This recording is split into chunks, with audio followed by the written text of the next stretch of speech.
এটা ইসলামী সমাজ ব্যবস্থা না থাকার কারণে মানুষ এই জিনিসগুলো করে নাই। যদি ইসলামী সমাজ ব্যবস্থা থাকতো তাহলে আজকে মানুষ জমিনে আল্লাহর দ্বীন যখন কায়েম করত তখন ধনী চিন্তা করতো, আয় হায় রমজান আল মোবারক এসেছে, আমার বেশি বেশি দান সদকা করা দরকার। রমজান এসেছে, আয় হায় গত রমজান থেকে এই রমজান পর্যন্ত আমার 1 বছর হয়েছে, আমার যে সম্পদ আছে, আমার যে ব্যবসার মাল আছে, আমার যে টাকা পয়সা ব্যাংকে জমা আছে, আমি যে বাড়ি থেকে ভাড়া পাই, এই সব হিসাব করে আমাকে যাকাত দেওয়া দরকার। যদি ইসলামী শাসন ব্যবস্থা থাকতো আপনাকে সরকারের কোষাগারে আপনাকে এই যাকাতের টাকা পয়সাগুলো দিয়ে দেওয়া হতো, তাইলে আর সেরা কাপড় আর সেরা 3 পিস আর সেরা লুঙ্গি আর মানুষের কাছে যাইত। ভাইরা আমার, বন্ধুরা আমার, যাকাতের জন্য মানুষ এখন বানাই লইছে 3 পিস লুঙ্গি আর হলো শাড়ি। আর এইটা কি বলছে আপনারা দেখুন, যাকাতের জন্য সবচেয়ে গুরুত্বপূর্ণ হলো আপনার কি যাকাতে আপনি নিসাব পরিমাণ মাল আপনার কি আছে আগে হিসাব করেন। কি করেন?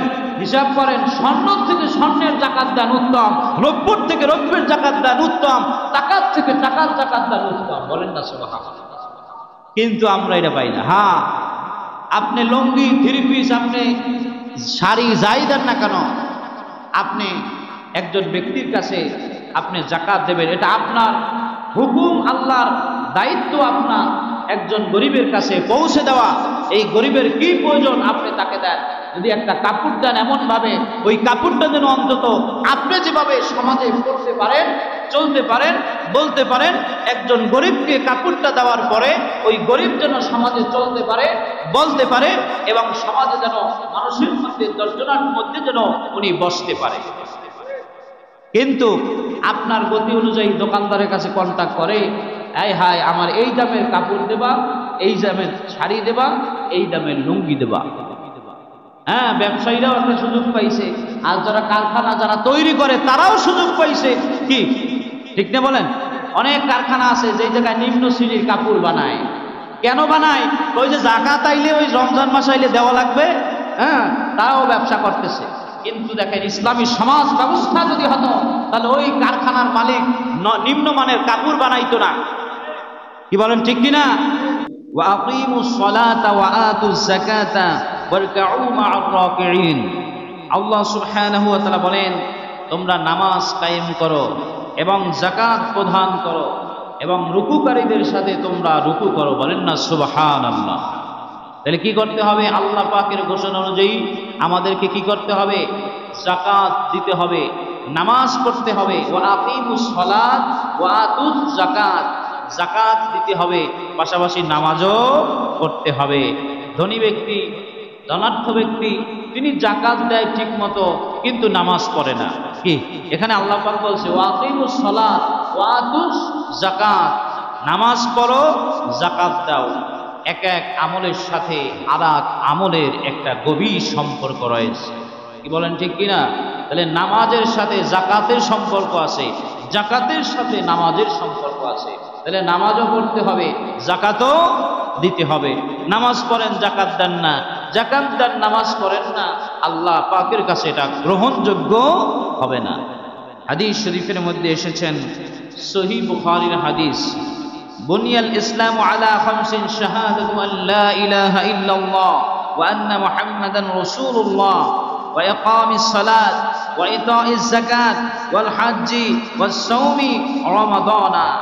রাসূল সাল্লাল্লাহু আলাইহি ওয়াসাল্লাম ইরশাদ করেছেন, 5টি বিষয়ের উপরে ইসলামের মূল ভিত্তি। বলেন না সুবহানাল্লাহ।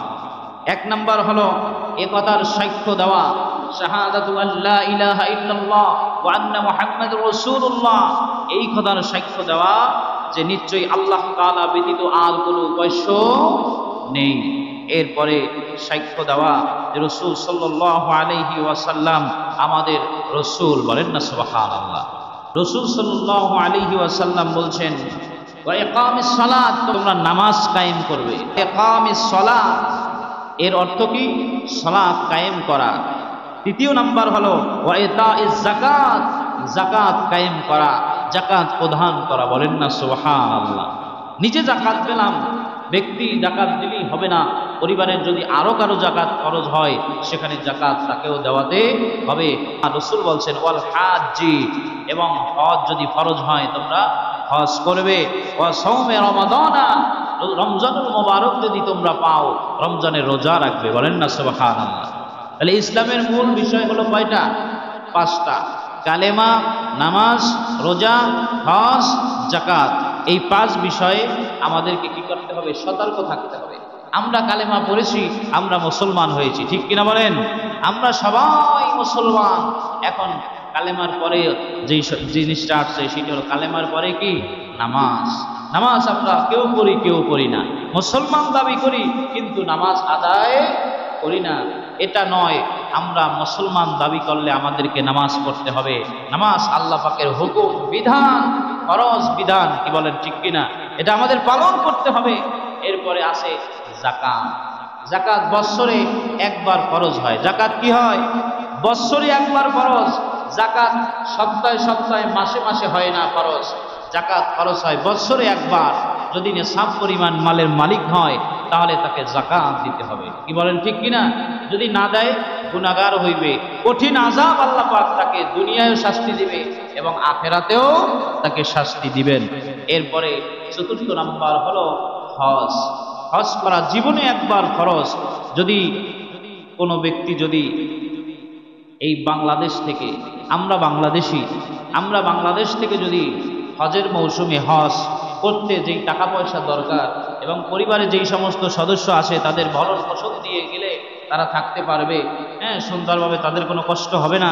মক্কা মদিনা হজ আমরা পালন করে আপনি রসুলের রওজা জিয়ারত করে আবার বাংলাদেশে যদি আসতে পারেন, এমন অর্থ যদি আপনার কাছে থাকে তাইলে আপনার জন্য জীবনে একবার হজ করা ফরজ। কয়বার? হজ করা জীবনে একবার ফরজ। এরপরে আসে রমাদান, এরপর রোজা। এবার কি? রোজা। রোজা বছরে একবার ফরজ, ঠিক কিনা বলেন? এই যে রমজান মাস আসছে, আবার 1 বছর পরে যদি আল্লাহ বাঁচাই রাখে আবার এই রমজান আমরা পাবো, ঠিক কিনা বলেন? তাইলে বাজান আমাদেরকে গুরুত্বপূর্ণ যে বিষয় হলো সেটা হলো নামাজের পাশাপাশি আমাদেরকে যাকাত দিতে হবে। ইমানদার যদি ইমানদার দাবি করে মুমিন দাবি করে, মুমিনের বৈশিষ্ট্য হলো সেই মুমিনের যাকাত যখন ফরজ হবে সে যাকাত দিবে। বলেন না সুবহানাল্লাহ। আল্লাহ রাব্বুল আলামিন সূরা মায়েদার 55 নম্বর আয়াতের মধ্যে ঘোষণা দিয়ে জানিয়ে দিলেন, আল্লাযীনা ইউকিমুনাস সালাতা ওয়া ইউতুনাস যাকাতা ওয়া হুম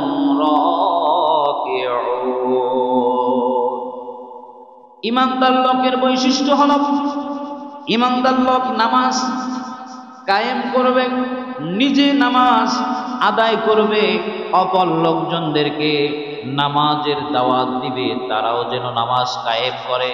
এর মানে নিজে নামাজ কায়েম করবে। ওয়া ইউতুনাজ যাকাতা, এবং যাকাত দিবে। একজন মুমিন ব্যক্তি দুনিয়ার জমিনে উনি যে মুমিন, পরিপূর্ণ মুমিন, এটা পরীক্ষা করার নিয়ম হলো ওনার যদি যাকাত ফরজ হয় শুধু নামাজেই ক্ষান্ত থাকবে না, নামাজ পড়ার পাশাপাশি উনি যাকাত দিবে। সুবহানাল্লাহ। প্রিয় নবী সাল্লাল্লাহু আলাইহি ওয়াসাল্লাম ইরশাদ করেন, সম্পদ নষ্ট হয়ে যায়, এই নষ্ট হওয়ার কারণ হলো একমাত্র মানুষ যাকাত প্রদান করে না। নবীজি বলছেন, জলে স্থলে সমুদ্রে ভূমিতে যেই জায়গায় যেই সম্পদগুলো নষ্ট হয়ে যায়, এই সম্পদ নষ্ট হওয়ার কারণ হলো মানুষ যাকাত ঠিক মতো দেয় না। এই জন্য আল্লাহ পাক নারাজ হয়ে তাদের সম্পদ ধ্বংস করে দেয়। ভাইরা আমার, বন্ধুরা আমার, যাকাতের সম্পদ যার সম্পদে মিশে যায় কিন্তু যাকাত আদায় করে না, ওই সম্পদ ধরে রাখতে পারবে না, ওই সম্পদ ধ্বংস হয়ে যাবে। কোনো মানুষ যদি প্রয়োজনের অতিরিক্ত কোনো ব্যক্তির কাছে যদি, যেমন নিজের বাসস্থান, নিজের চলাফেরার জন্য যানবাহন এবং নিজের সারা বৎসর খাওন দাওনের জন্য, চলাফেরার জন্য নিজের যা কিছু প্রয়োজন এই সব কিছু রেখে অতিরিক্ত যদি কোনো মানুষের কাছে যদি 7.5 তোলা স্বর্ণ এবং 52.5 তোলা রৌপ্য এই পরিমাণ অর্থ যদি জমা থাকে তাহলে ওই ব্যক্তির উপর যাকাত ফরজ। ওই ব্যক্তির উপর কি? যাকাত ফরজ। তাহলে তিনটি জিনিসের উপরে যাকাত ফরজ হয়। এক নাম্বার হলো মালে আসলি। মালে আসলি হলো সোনা রূপা এবং নগদ মুদ্রা, নগদ টাকা পয়সা, ক্যাশ টাকা। স্বর্ণের উপরে যাকাত ফরজ, রৌপ্যের উপরে যাকাত ফরজ। এবং যদি কারো কাছে ক্যাশ টাকা থাকে, জমা টাকা থাকে, ব্যাংক ব্যালেন্স থাকে, তাহলে তার উপরে যাকাত ফরজ। তাহলে মালে আসলি হলো কি? স্বর্ণ, রৌপ্য এবং কি নিজের ক্যাশ টাকা, জমানো টাকা। এই টাকাগুলো, এই মালে আসলিগুলো পূর্ণ 1 বছর হতে হবে। 1 বছর জমা থাকলে পরে তারপরে যাকাত ফরজ। দ্বিতীয় হলো ব্যবসার মাল। ব্যবসার মাল যা ব্যবসা করে ওই ব্যবসার মাল হিসাব করে বছরে কত টাকা ব্যবসা করেছে, কি আসছে, কি লেনদেন হয়েছে, এর উপরে বাৎসরিক একটা হিসাব করে তাকে যাকাত দেওয়া বছরে একবার ফরজ। কি বলেন, ঠিক কিনা? 3 নাম্বার হলো গবাদি পশু, যাকে ফিকহের ভাষায় সাইমা বলা হয়। তাহলে কোন ব্যক্তির যদি গবাদি পশু থাকে, তাইলে ওই গবাদি পশুকে আপনার 40 ভাগের ওই 40টার জন্য একটা তাকে যাকাত দিতে হবে। যেই ব্যক্তি ফসল ফলাইতেছে, ওই ফসল ফলানোর জন্য ওই ব্যক্তি নিজে সেচ করে না, কিন্তু আল্লাহ পাকের যখন বৃষ্টি হয় ওই বৃষ্টির মাধ্যমে তিনি নিজে ওই ফসল ফলায় এবং উৎপাদন হয়, এর মধ্যে থেকে উসার দিতে হবে 40 ভাগের 1 ভাগ। এই সকল বিষয়ের উপরে যাকাত দিতে হবে। যাকাত এবং উসর আমরা বুঝতে পারলাম। আল্লাহ রাব্বুল আলামিন যাকে সম্পদের মালিক বানিয়েছেন, নিসাব পরিমাণ মালের মালিক বানিয়েছে, এইটা হিসাব করে গরিবের হক, যাকাত হলো গরিবের হক, গরিবের কাছে পৌঁছে দেওয়ার নাম হলো, গরিবকে মালিক বানায়া দেওয়ার নাম হলো যাকাত। বলেন সুবহানাল্লাহ। ভাইরা আমার, বন্ধুরা আমার, যাকাতের গুরুত্ব অনেক বেশি। যদি কোনো ব্যক্তি সম্পদ যদি পবিত্র করতে চায়, তাহলে সেই ব্যক্তি যেন যাকাত প্রদান করে। আমি সম্পদের মালিক, যাকাত আমার ফরজ হয়েছে, আমি গরিবদেরকে আমি যাকাত দেব। এই যাকাত দেওয়াটা যদি আমি তাকে দয়া মনে করি, এটা আমার ভুল হবে। ঠিক কিনা বলেন? আল্লাহ রাব্বুল আলামিন বলেন, وما آتيتم من زكاة تريدون وجه الله فأولئك هم المضعفون। আল্লাহ রাব্বুল আলামিন বলেন, তোমাদের মধ্য থেকে যারা আল্লাহর সন্তুষ্টির উদ্দেশ্যে যাকাত দিয়ে থাকে, তাদের নিজেদের সম্পদ কয়েকগুণ আল্লাহ পাক বৃদ্ধি করে দেয়। বলেন সুবহানাল্লাহ। আল্লাহ পাক বলেন, তোমাদের মধ্য থেকে নিজেদের সম্পদ আল্লাহর রাস্তায়, আল্লাহর সন্তুষ্টির জন্য যিনি দান করবে, যাকাত প্রদান করবে, আল্লাহ পাকের হুকুম মানবে, ওই ব্যক্তির জন্য আল্লাহ পাকের ঘোষণা হলো, ওই ব্যক্তির সম্পদ আমি আল্লাহ কয়েক গুণ বৃদ্ধি করে দিব। সুবহানাল্লাহ বলেন। আল্লাহ রাব্বুল আলামিন বলেন, যাকাত যদি প্রদান করি, তাইলে যাকাতের দ্বারা আমি এবং আমার সম্পদ পরিশুদ্ধ হয়ে যায়, পবিত্র হয়ে যায়। সুবহানাল্লাহ। এটা কার ঘোষণা? আল্লাহ পাকের ঘোষণা। ভাইরা আমার, বন্ধুরা আমার, রাসূল সাল্লাল্লাহু আলাইহি ওয়াসাল্লামের হাদিস, আন আবি হুরায়রা রাদিয়াল্লাহু তাআলা أن أعرابيا أتى النبي صلى الله عليه وسلم فقال دلني على عمل إذا عملته دخلت الجنة। রাসূল সাল্লাল্লাহু আলাইহি ওয়াসাল্লামের সামনে একজন বেদুইন এসে বললেন, ইয়া রাসূলুল্লাহ, ইয়া হাবিবাল্লাহ, এমন কোন আমলের কথা আমাকে বলে দিন যেই আমল আমি করলে পরে জান্নাতি হয়ে যাব। বলেন সুবহানাল্লাহ। قال رسول الله صلى الله عليه وسلم تعبد الله لا تشرك به شيئا।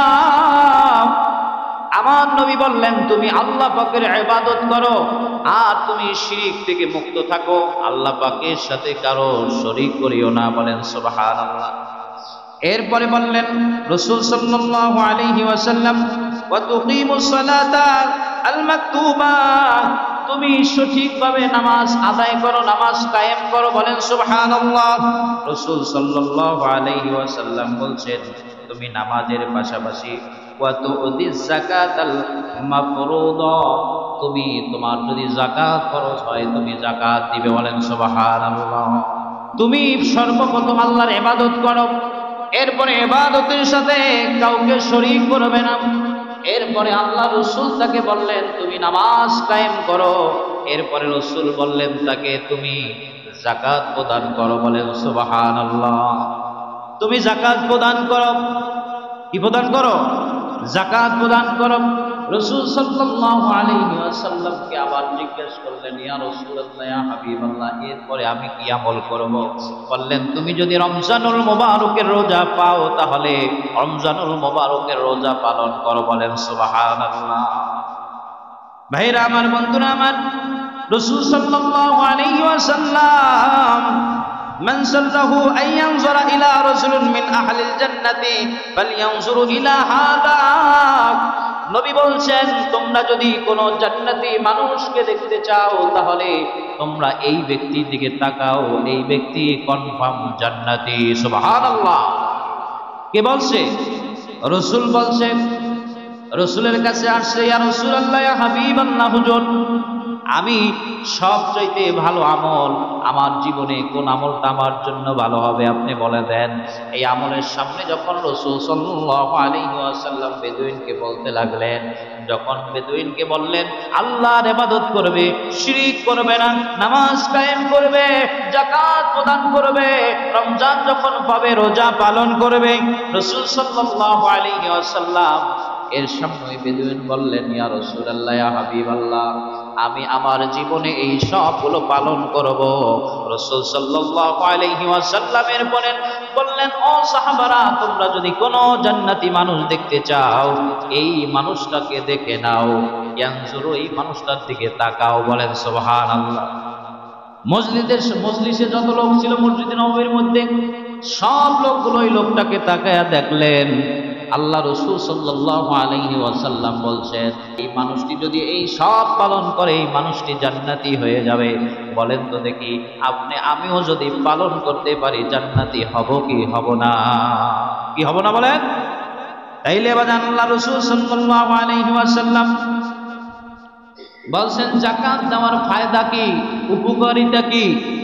যাকাত দিলে পরে গরিবের প্রয়োজন মিটে যায়, এক নাম্বার ফায়দা। যাকাত দিলে পরে গরিবের প্রয়োজনটা মিটে যায়। যাকাত দিলে পরে গরিবদের জন্য, অসহায় মানুষদের জন্য নিজের অন্তরের মধ্যে একটু মায়া হয়, দয়া হয়, বলেন সুবহানাল্লাহ। মুসলমানদের মধ্যে ভালোবাসা, শক্তি বৃদ্ধি হয়। রাসূল সাল্লাল্লাহু আলাইহি ওয়াসাল্লাম বলেন যাকাত দিলে উপকার হয় কি? চুরি, ডাকাতি, ছিনতাই সহ এই সমস্ত যত কাজ আছে এর থেকে মানুষ বেঁচে থাকতে পারে। কি বলেন, ঠিক কিনা? যেই মানুষটা ভাত খাইতে পারে না, যেই মানুষটা অসহায়, সমাজের ধনী মানুষ, যাদের যাকাত খরচ হয়েছে, ওই মানুষের দ্বারে দ্বারে গিয়ে ওনাদের প্রয়োজনের কথা জিজ্ঞাসা করে যদি ওনাদের প্রয়োজনগুলো মিটাইয়ে দিতেন, আল্লাহর হুকুম যদি আদায় করতেন, তাহলে ওই মানুষ যে চোরা সে আর চুরি করতো না, যে ডাকাতি সে আর ডাকাতি করতো না, যে ছিনতাইকারী আর ছিনতাই করতো না। এটা ইসলামী সমাজ ব্যবস্থা না থাকার কারণে মানুষ এই জিনিসগুলো করে নাই। যদি ইসলামী সমাজ ব্যবস্থা থাকতো তাহলে আজকে মানুষ জমিনে আল্লাহর দ্বীন যখন কায়েম করত তখন ধনী চিন্তা করত, আয় হায় রমজান আল মোবারক এসেছে, আমার বেশি বেশি দান সদকা করা দরকার।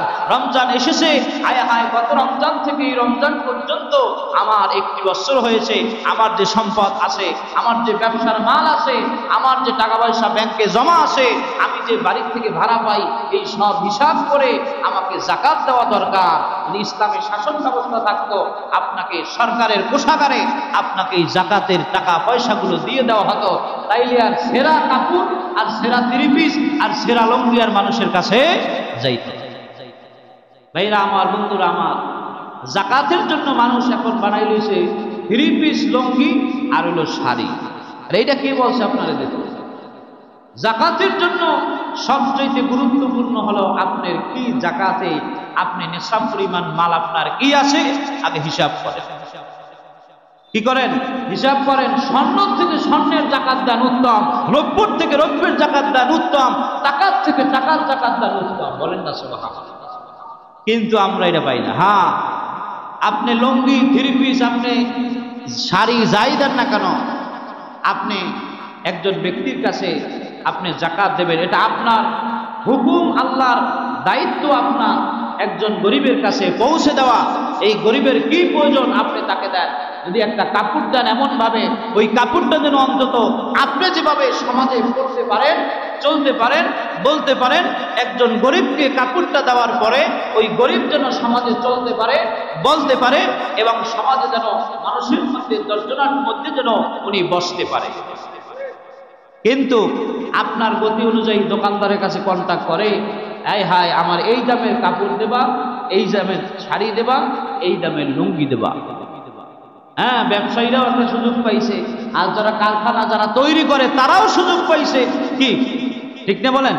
অনেক কারখানা আছে যে জায়গায় নিম্ন শ্রেণীর কাপড় বানায়। কেন বানায়? ওই যে জাকাত আইলে, ওই রমজান মাস আইলে দেওয়া লাগবে, হ্যাঁ, তারাও ব্যবসা করতেছে। কিন্তু দেখেন, ইসলামী সমাজ ব্যবস্থা যদি হতো তাহলে ওই কারখানার মালিক নিম্নমানের কাপড় বানাইতো না। কি বলেন, ঠিক কিনা? ও ভাই, আল্লাহ পাকের হুকুম সবচাইতে পৃথিবীর মধ্যে জোরদার দিতে হবে। ও ভাই, এই পৃথিবীর মধ্যে জাকাত এমন মানুষ আছে যিনি মানুষের কাছে চাইতেও পারে না। মিসকিনকে, মিসকিন বলতে আমরা কি বুঝাই? মিসকিন বলতে কিছু নাই, ঘর বাড়ি না, এমন মানুষ সমাজে আছে মানুষের কাছে হাত পাইতে চাইতে পারে না, কিন্তু আপনি তার কাছে যান, তারে যাই কিছু দেন, কিছু বলতেও পারে না, চাইতেও পারে না, খাইতেও পারে না। এরকম মানুষ সমাজে কিন্তু অহরহ আছে। কি আছে কি নাই বলেন? কারণ আপনি এই বেলায় খাইতে পারে না, ইফতারি খাইতে পারে না ভাত, আপনি দিয়েছেন একটা শাড়ি, একটা লুঙ্গি, উনি লুঙ্গি ধুয়ে কি পানি খাইবে? কি কথা ঠিক কিনা বলেন? আপনি জাকাতটা সুন্দরভাবে দেন। একজন ঘরে একজন মহিলা আছে, হ্যাঁ, উনি কাপড় সেলাই করতে পারেন, একটা মেশিন কিনে দেন। একজন ব্যক্তি অটো চালায়, তারা একটা অটোর ব্যাটারি কিনে দেন। একজনের অটো লাগবে, একটা অটো দেন। কি ঠিক কিনা বলেন? কিন্তু মানুষ এই দিকে খেয়াল করে না। আপনি জাকাত এমন ব্যক্তিকে দিবেন, ওই ব্যক্তিকে এমন পরিমাণ দিবেন, দেওয়ার পরে ওই ব্যক্তি যেন আগামী বছর আবার জাকাত দিতে পারে। সুবহানাল্লাহ। কিন্তু 500, 1000, 200 টাকা, 500 টাকা ধরিয়া জাকাত দিতে। আরে জাকাত যাকে দিবেন সে জানবে যে তাকে আপনি জাকাত দিয়েছেন। কথা বুঝতে পারছেন? আপনি সাধারণ দান যদি করেন, যে এইটা নেন, এইটা আপনাকে দান করলাম, এটা সাধারণ দান, কিন্তু জাকাত যদি বলতে হবে, ভাই আমার জাকাতের যে পয়সা হয়েছে এই জাকাত থেকে একটা অংশ আপনাকে আমি দিয়েছি। জাকাতের বিষয় ভিন্ন, এমনে দান ভিন্ন, সদাকা ভিন্ন। যে ব্যক্তি জাকাত দেয় সে মানুষকে দয়া করলো নয়, এটা হলো গরিবের ভাব, গরিবকে বুঝাই দিয়েছে না। এজন্য দয়ার কিছু নয় যে আমি দয়া করে তোমারে দিছি, হ্যাঁ, তোমার আমি প্রত্যেক বছর জাকাত দিই, আরে এখন তুমি আমার কথা শুনতে হইবে, আর তুমি আমার গোলাম হয়ে যাইতে হইবে। কি এগুলো হলো জাকাত আদায় হইল না। ভাইরা আমার, বন্ধুরা আমার, জাকাত দেওয়ার ফলে আল্লাহ সুবহানাহু ওয়া তাআলা তাকে দুনিয়ায় সম্পদ পবিত্র করবেন। জাকাত দেওয়ার ফলে তার সম্পদ বৃদ্ধি করবেন এবং আল্লাহ পাক তাকে এর জাযা খায়ের বরকত হাসরের ময়দান থেকেই তাকে দান করবেন। কিন্তু যেই ব্যক্তি জাকাত দেবে না, যেই ব্যক্তি কি করবে না, জাকাত দেবে না, আল্লাহ পাকের সম্পদ নিজেকে দান করছে, নিজে কার্পণ্য করবে, নিজের কাছে ধরে রাখবে। আল্লাহ বলতেছে, যেই সম্পদ আমি দিয়েছি এই সম্পদ তুমি ধরে রাখতে পারবে না, যে কোনো ভাবে হোক চলে যাবে, ছুটে যাবে। আল্লাহ পাক বলেন, ওয়াল্লাযীনা ইয়াকনিজুনা আয-যাহাবা ওয়াল ফিদ্দাতা ওয়া লা ইউনফিকুনাহা। আল্লাহ রাব্বুল আলামিন বলেন, যেই সমস্ত ব্যক্তিগণ যাকাত যার ফরজ হয়েছে, সাদাকা যার ওয়াজিব হয়েছে, স্বর্ণ এবং রৌপ্য যেই ব্যক্তি নিজের কাছে জমা করে রাখে, কার কাছে জমা করে রাখে? নিজের কাছে, নিজেকে নেশাব পরিমাণ মালের মালিক যিনি হয়েছে তার কাছে যদি স্বর্ণ রৌপ্য টাকা পয়সা যদি জমায় রাখে, যে না আমি আল্লাহর রাস্তায় দেব না, তাহলে আল্লাহ পাক বলতেছেন তার জন্য একটা সুসংবাদ আছে। সুসংবাদ হলো যন্ত্রণাদায়ক শাস্তি। সুসংবাদ হয় মানুষের কি ভালো, কিন্তু এখানেও সুসংবাদ কেন? কারণ হইল এই ধন সম্পদ আল্লাহ দেওয়ার পরে স্বাচ্ছন্দ্যবোধে সচ্ছলভাবে পৃথিবীতে ভালোভাবে বসবাস করেছে, ভালোভাবে দুনিয়ায় থেকেছে, কিন্তু তারপরেও আল্লাহ তাকে সুখ দেওয়ার পরেও, শান্তি দেওয়ার পরেও উনি নিজে যাকাত প্রদান করে নাই, আদায় করে নাই। এই জন্য তাকে শাস্তির সুসংবাদ দিয়া দাও। একজন গরিব, তার কাছে টাকা পয়সা নাই, সে ইচ্ছা করলে বড় একটা ইলিশ মাছ খেতে পারে না। রমজানুল মুবারক আসছে, তরমুজের দোকান সামনে দিয়া যদি হেঁটে যায় কিন্তু খেতে পারে না, টাকা নাই। একজন গরিব আপেল কমলা খেজুর খেতে পারে না, কিন্তু তোমাকে আল্লাহ পাক খাওয়াইছে রমজানের 30 দিন সহ 12 মাস তোমাকে ফল ফ্রুট খাওয়াইলো, শান্তি দিল, এসি বাড়ির মধ্যে রাখলো, তোমাকে গাড়ি দিল, আল্লাহ পাক তোমার যা দরকার ছিল সব দিল। কিন্তু এখন তুমি যখন যাকাত আদায় করবে না, তোমার জন্য নাও আযাবুল আলিম, শক্ত আযাব, কঠিন আযাব তোমার জন্য দিয়েছি। এটা কার কথা? আল্লাহ পাকের কথা।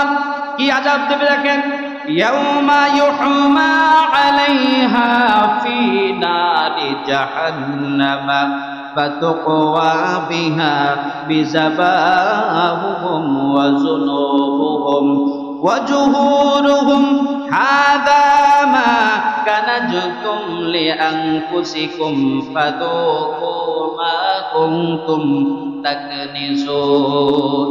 আল্লাহ পাক বলেন, ওই ব্যক্তির সম্পদকে আমি জাহান্নামের আগুনে জ্বালায়া উত্তপ্ত করব, গরম করব। গরম করার পর তার ললাটে, তার গালে, তার ঘাড়ে, তার চেহারায়, তার সব জায়গায় আমি আল্লাহ রব্বুল আলামিন ফেরেশতাদেরকে হুকুম দিয়া দিব, তাদেরকে তাপ দিতে থাকো, সেকা দিতে থাকো, কষ্ট দিতে থাকো। কিয়ামতের ময়দানে যেই ব্যক্তি দুনিয়ায় এই যাকাত আদায় না করবে, হাসরের ময়দান শুরু হয়ে যাবে, তার সম্পদগুলো জাহান্নামে জ্বলে উত্তপ্ত হয়ে তার শরীরের মধ্যে গলায় পেঁচায়া পেঁচায়া লাগায়া লাগায়া তাকে আযাব দিতে থাকবে। বলি নাউজুবিল্লাহ। তাহলে কি করতে হবে? আমাদেরকে যাকাত প্রদান করতে হবে। এই আয়াতের ব্যাখ্যা করতে গিয়ে মুফাসসিরগণ বিভিন্ন কিতাবের মধ্যে একখানা হাদিস এনেছেন। আল্লাহ রাসূল সাল্লাল্লাহু আলাইহি ওয়াসাল্লাম বললেন, যেই ব্যক্তির ধন সম্পদ আছে, যার যাকাত ফরজ হয়েছে, কিন্তু যেই ব্যক্তি যাকাত দেবে না, ওই মানুষটার সম্পদগুলোকে আল্লাহ পাক কিয়ামতের ময়দানে একটা বিশাল সাপ বানায়া দিবে। কি করবে? সব সম্পদ একত্রিত করে সাপ বানায়া দিবে। ওই সাপের 2টা দাঁত থাকবে, সাপের অনেক বিষ থাকবে, এত পরিমাণ বিষ থাকবে। ওই সাপটাকে যে যাকাত দুনিয়ায় বসে দেয় নাই, তার গলায় পেঁচায়া দিবে, তার 2 ঠোঁটের উপরে, তার 2 চোয়ালের উপরে এরকম করে মুখ হা করে ওই সাপ তাকে দংশন করতে থাকবে, তাকে আঘাত করতে থাকবে। একটা আঘাত যখন পাইবে, ওই ব্যক্তির মাথার চুল পর্যন্ত সাথে সাথে পড়ে যাবে, কারণ এত বিষ, এত বিষ, ওই বিষে চুল পর্যন্ত মাথায় থাকবে না। ভাইরা আমার, বন্ধুরা আমার, নবীজি বলেন, কিয়ামতের ময়দানে যতক্ষণ পর্যন্ত এরকম হাজার হাজার বছর কেটে যাবে, তাকে আযাব দিতে থাকবে, আযাব দিতে থাকবে, দংশন করতে থাকবে সাপ। যত বিষ হোক না কেন, ওই বিষ আর কমবে না, প্রত্যেক আঘাতে আঘাতে আরো বেশি পরিমাণ বিষ বাড়তে থাকবে। বলি নাউজুবিল্লাহ। তাহলে যাকাত আমাদেরকে কি করতে হবে? আদায় করতে হবে। যাকাত যদি আমরা আদায় না করি, যাকাত আদায় না করলে পরে আমাদেরকে আল্লাহ পাক দুনিয়ায় সম্পদ ছিনিয়ে নেবেন। কোনোভাবেই সম্পদ ধরে রাখা সম্ভব নয়। আমার কথা না, আল্লাহর কথা। সম্পদ ধরে রাখতে পারবে না, চেষ্টা করলেও পারবে না, যেভাবেই হোক সম্পদ চলে যাবে।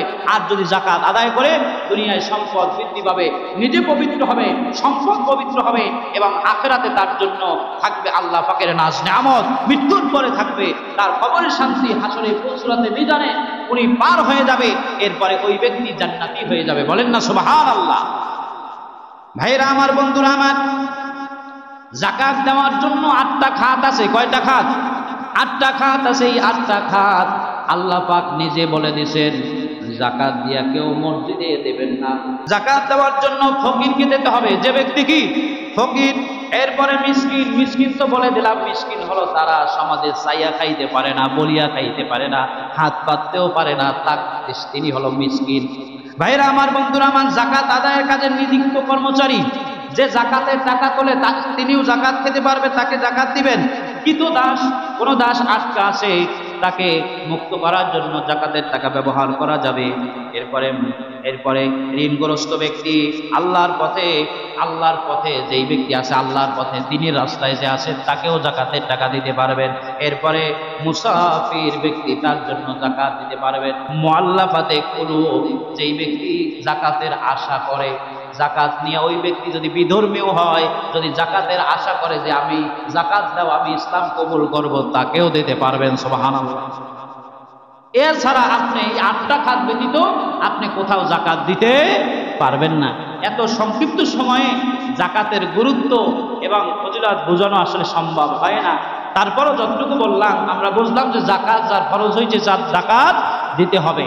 জাকাত দেওয়া ছাড়া আমাদের আর উপায় নাই, সম্পদ থাকবে না, আর মৃত্যুর পরে তো আযাব হবেই। আরেকটি বিষয় আসছে, 20 রমজানে আমাদেরকে কি করতে হবে? আমাদেরকে ইতিকাফ করতে হবে। কি করতে হবে সবাই বলেন? ইতিকাফ করতে হবে।